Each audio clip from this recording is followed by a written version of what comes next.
You know what it is. Matter of fact, you know who it is. It's your boy Arlis Michaels. I'm now rocking with the Untold interview, man. You gotta look over here. Oh, I gotta look at you? Yep. So I'm not even looking at the camera. Don't even look at the camera. All right, bet. All right, and cool. I'm keeping this. All right, no matter. All right. I got my man Arlis Michaels in here, man. What's good, man? How you feeling? Ain't much, man. Ain't much, man. We chilling. We just got back from Atlanta, doing a nice event with my guy, Mr. Man from Philly's Most Wanted. Oh, yeah. That's what I seen that. Yeah. I was a big fan of him growing up, too. Yeah. He definitely Philly's Most Wanted. Yeah. They had this song, The Border, or something like that. Cross the Border. Yeah, Cross the Border. Border. That was my shit. Yeah, that was the joint. Arlis Michaels, man. Tell the audience who you are, where you from, bro. Oh, my name is Arlis Michaels. You already know, aka the Professional Chill. I'm from Bed-Stuyvesant. Bed-Stuy, Brooklyn. Bed-Stuy, Brooklyn. Now, what part of New York is that? Brooklyn. That's Brooklyn. Yeah. So y'all, you guys got boroughs and all that, right? Yeah, Brooklyn's a borough. Okay. That's a part of the borough. You got Flatbush, you got Canarsie, you got Fort Greene, you got Crown Heights, you got Brownsville. I'm from Bed-Stuy. Bed-Stuy. From Malcolm X Boulevard. I'm from the same block as Jackie Robinson. I'm from McDonough Street. That's where Jackie Robinson is from. Okay. A lot of people don't probably know that. How was it growing up for you? Same shit growing up in any neighborhood. Originally, I came from the Bronx before I even moved to Brooklyn. So, single parent home, you know what I'm saying? Just me and my mother. She worked 3 jobs, but she always try to keep me busy and shit. So a lot of people don't know, I was on the Cosby show 4 episodes as a kid. What? Yep. My mother had me in acting, all of that shit. My mother and Marilyn Santana that got killed. Okay. And Bud, moms, they all worked together. So I somehow got an audition like that. I was on 3 or 4 episodes as a kid. What season? Shit, I'm not even sure. It was when we were little kids. Oh, okay. That's before I was like 7, 8 years old. Man. So, do you remember that experience? Yeah. Okay. It was actually good. So when all that other shit came out with Bill Cosby, as I said, he was actually just a real cool old guy. I didn't believe really none of that shit they were saying. From my experience of those episodes. Was Bill funny on set? Oh, hell yeah. He was real strict though. He wasn't with none of that fooling around. You had to take that craft seriously. He's not with no fuck ups on none of that shit. He's dead serious about his craft. A lot of people can't say that. They can't say that they was actually working with Bill Cosby himself. Yes. Wow. I've been around great since a little kid, man. So I know what this shit hitting for. And what made you want to be a rapper? By that time now I'm in Brooklyn. That was the thing to do because back then they had public access. They had shit like Video City, Flex in Brooklyn, right? They had a couple more shows. So if you was in high school and you was on that shit, it was like being on BET. Right. So my friends, they kind of encouraged me into that shit, Mo Chips, Bill Youngs, that's what they was doing. And they was kind of encouraging, yo, go to the studio, and I'd just be playing around and stuff like that. So, and then my guy right here, Moon, he was kind of my first manager, not even being a manager and promoter.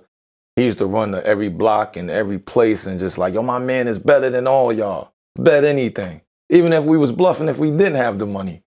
So he was doing that first. So as time was going on, that was building my confidence. You know what I'm saying? Mm. So then years, just kept working. I created the DVD, and then I just created me and my cousin created Real Talk TV DVD.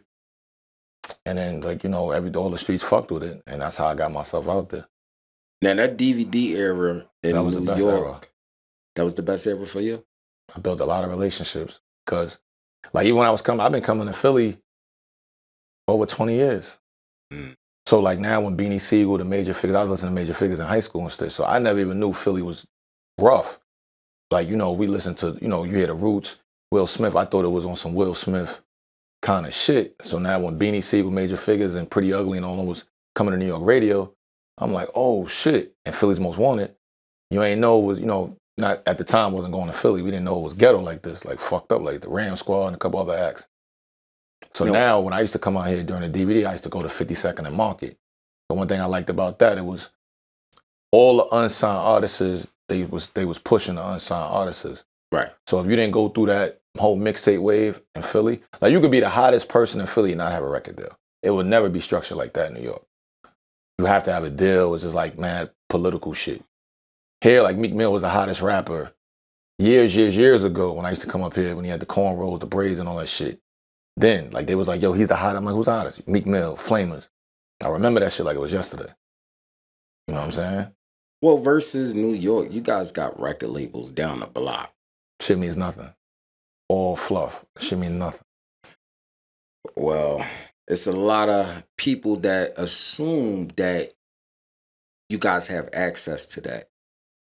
I mean, you can, but you got to realize the people that push the buttons really don't know music. They don't really know talent. So what they do is they structure the talent by the numbers you get on YouTube. You feel what I'm saying? Now, we're talking about now or then? Well, back then you had to beat the streets up, like, you know, mixtapes, DVDs. But I learned a lot even from one of my mentors, Chuck Wilson from Baby Grand Records, because he always took a liking to me. He's like, look, I want to sign you and I want to make you an A&R. So I'm like, I bet, because that's what I really want to always do, be an executive. That was my main goal. So he's like, yo, if you got 5 artists right now, who would you sign?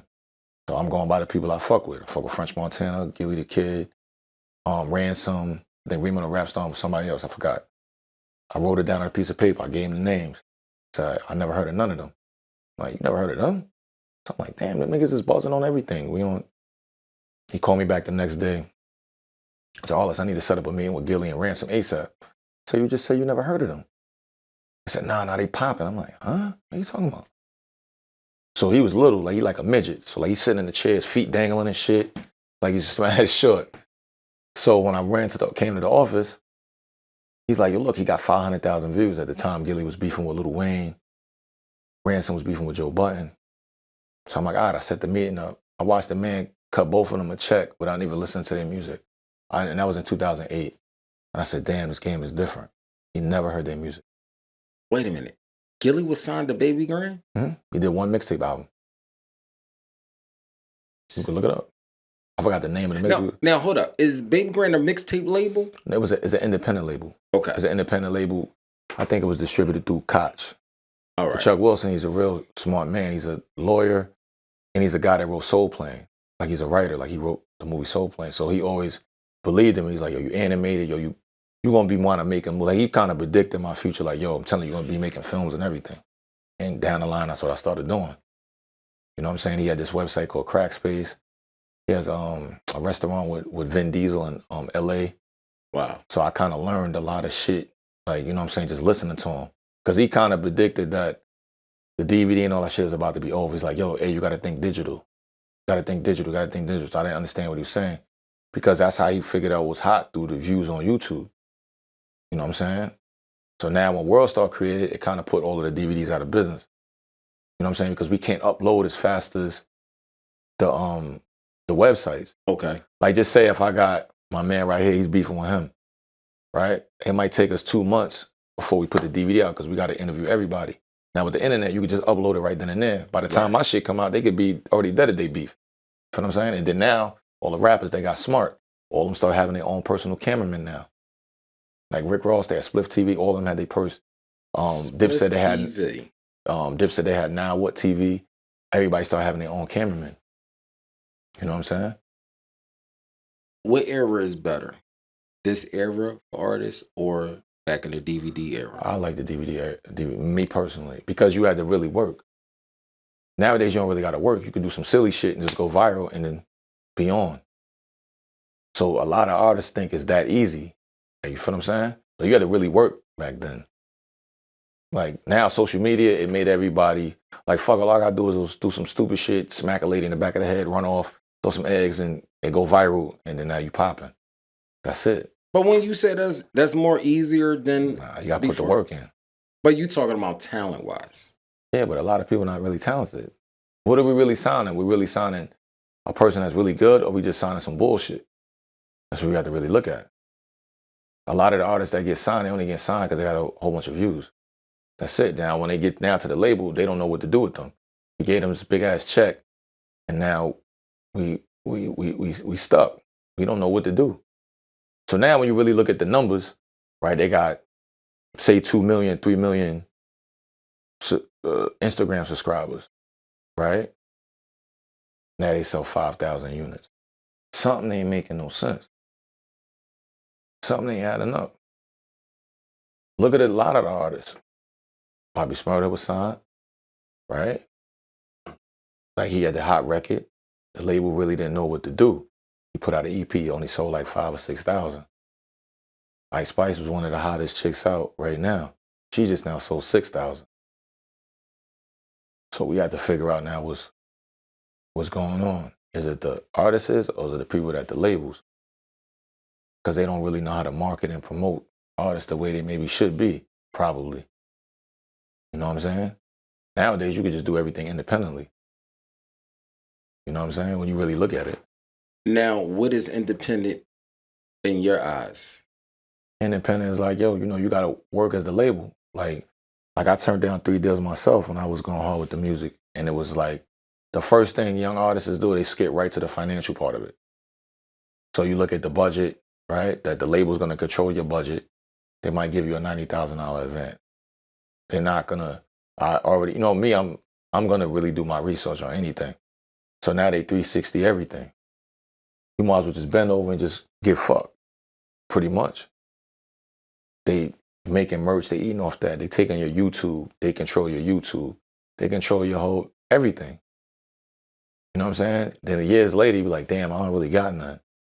I'm cool with, if you can make 200,000, 300,000, 400,000 a year off that and nobody eat off you, I'm cool with that. I'd rather do that than make 4 million and somebody make 40 million. Me personally. You know what I'm saying? Who are some of the artists that you work with in New York throughout the course of your career? Everybody. From Mano, Pap, French Montana. I worked with pretty much everybody. You know, we all kind of came up to like kind of like together and on the grind. News, like pretty much everybody. We all started first like doing like Hood Life Cypher DVDs. Shout out to my man Terrell Blair. He played really an intricate part of Believing in Everybody kind of career first. So he used to have these DVDs where we would all be in a barbershop and we'd just be ciphering and he'd just record us. You know what I'm saying? So he played like an intricate part in a lot of, like early on, Fred the Godson, P, me, French Montana, everybody. You know what I'm saying? He was like the older dude that really believed. You know what I'm saying? Do you feel like the East Coast oversaturated the mixtape game? What overall, the world, you mean? Yeah. I can't really say that because some of our mixtapes don't even reach Chicago, Detroit, LA. Like it's like if you look at other states, they don't really need this market. They don't really need New York. They make so much money in like I was telling some artists about my guy, Mr. Fab. He's like, I never heard of him. I'm like, yo, he's huge in Oakland. Like he's the man. He got a store. You know what I'm saying? He sells a whole bunch of units independently, but a lot of people on the East Coast don't even know who that is. You got a guy like Tech9 that's from like Kansas City, Missouri that makes Forbes every year, making $20, $30 million a year, and artists don't even know who that is. That's He crazy. sells crazy merch, everything. He is like Kansas City. You know what I'm saying? And his shows is very entertaining. Yeah, but see, he has a real fan base. Right. You got to remember, record labels are designed to make you a star. You got to figure out ways how to make your own money out that shit. They're going to put the marketing dollars into you, put you everywhere. Now you got to figure out how to hustle this shit. Because everybody think every rapper is rich, and then all of them are broke. Like, this is what it is. And when I mean broke, I'm not meaning like, I have like $1 or $2 or $3 or something like that. But, you know, they're not where they really like really where they need to really be at. I remember a couple years ago before Love and Hip Hop, I bumped into Young Jock like in a beauty salon. He was selling knockoff bags. I mean, this is called Untold Stories, right?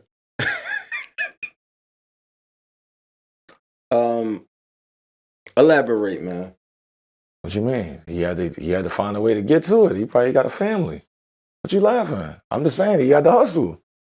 But he's the one person that made Forbes at one point that made $10 million. I'm not trying to like diss him or anything like that, but I'm just showing you the flip side of the music. You know what I'm saying?